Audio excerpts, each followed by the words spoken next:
Hola de nuevo, queridos estudiantes. Vamos con la formulación inorgánica, la parte 2 de los vídeos. Vamos a ver ahora los compuestos binarios que son y luego hablaremos de los binarios del hidrógeno, según el contenido que dijimos al principio. Bueno, vamos a empezar. ¿Qué es un compuesto binario? Pues como su nombre indica, está formado solo por dos elementos. Yo aquí os he llamado los elementos A y X, que ya veremos qué pueden ser. Y como veis, debajo de los elementos hay un subíndice, que son numeritos. Bueno, pues el que lleva A le corresponde al número de oxidación de X y el que lleva X al de A. Es decir, que los elementos se intercambian sus estados de oxidación. Ahora os lo contaré.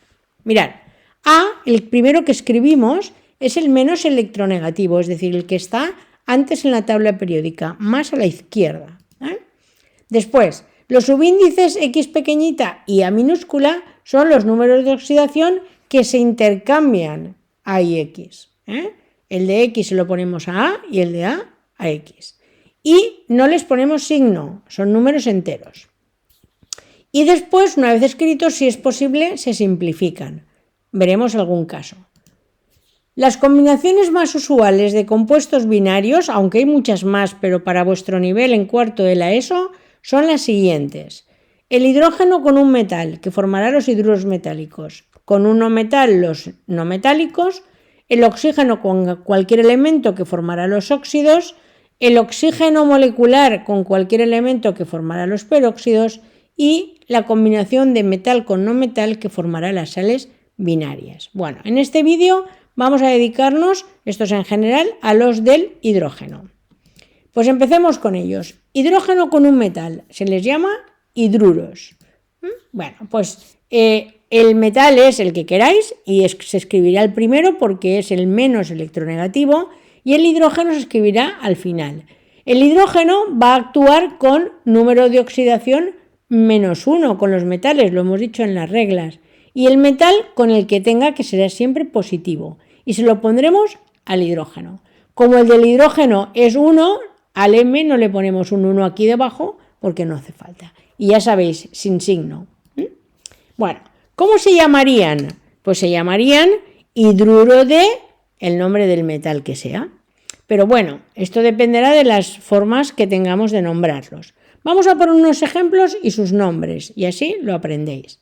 Combinación de hidrógeno con un metal. Por ejemplo, aquí os he puesto tres casos. CaH2, PbH2, PbH4. O sea, hidrógeno con calcio, hidrógeno con plomo e hidrógeno con plomo. Pero estos dos son fórmulas diferentes. Pues vamos a ver por qué. Bien, nos tenemos que recordar que el calcio es un elemento alcalino térreo del grupo 2. Luego su número de oxidación es +2. Por eso le ponemos un 2 al hidrógeno y el del hidrógeno un 1. El plomo, cuando ya veáis el sistema periódico, puede ser +2 o +4. Pues podemos tener el 2 o el 4, o sea que se pueden formar dos hidruros. Mirad, formulación de Stock. Pues la primera, como hemos dicho aquí, hidruro de calcio.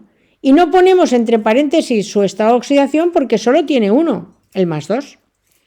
En cambio, los hidruros de plomo, como veis aquí, pueden haber dos, y tenemos que distinguirlos, pues según Stock, con su número de oxidación en números romanos. Hidruro de plomo 2, hidruro de plomo 4. Y con la sistemática, luego podéis elegir lo que queráis. Pues mirad, el hidruro de calcio, como no hay otro, también se llama hidruro de calcio, pero si le ponéis un di delante de estos dos hidrógenos dihidruro, no pasaría nada, pero no se suele poner.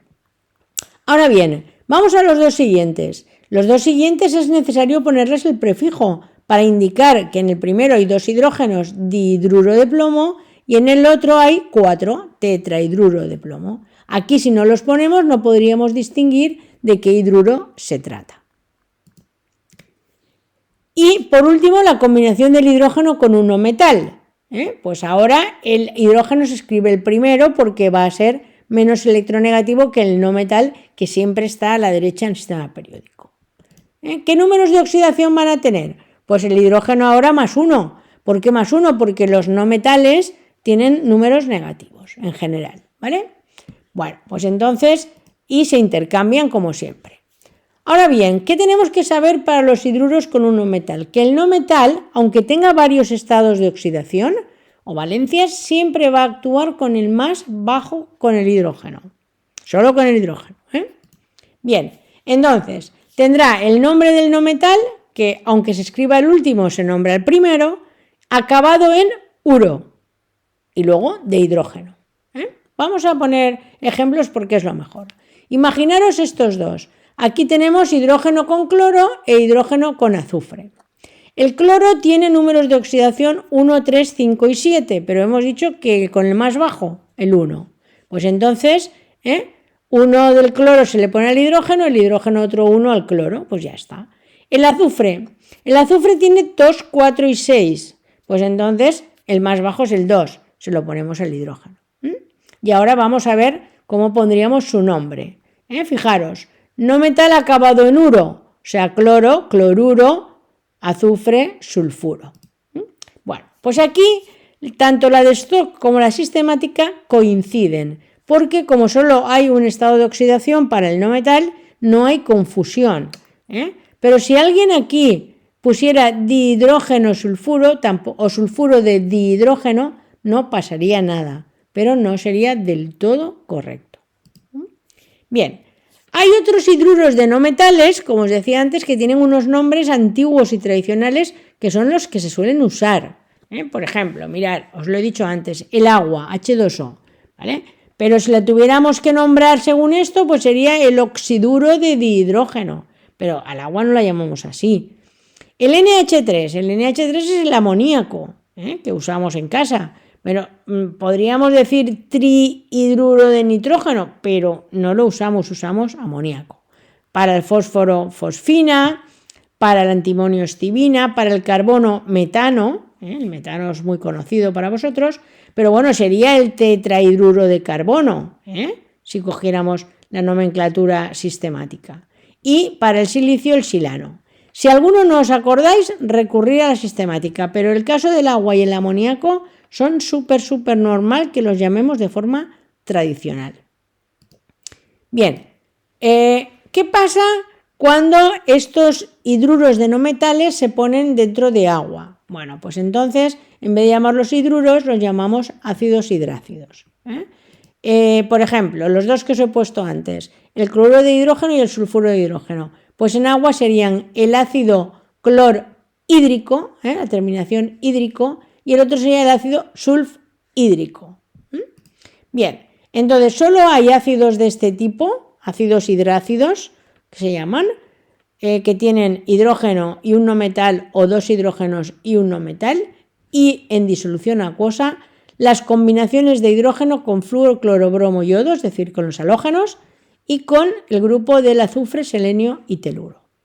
Bueno, esto cuando veamos ejemplos lo vais a ver perfectamente.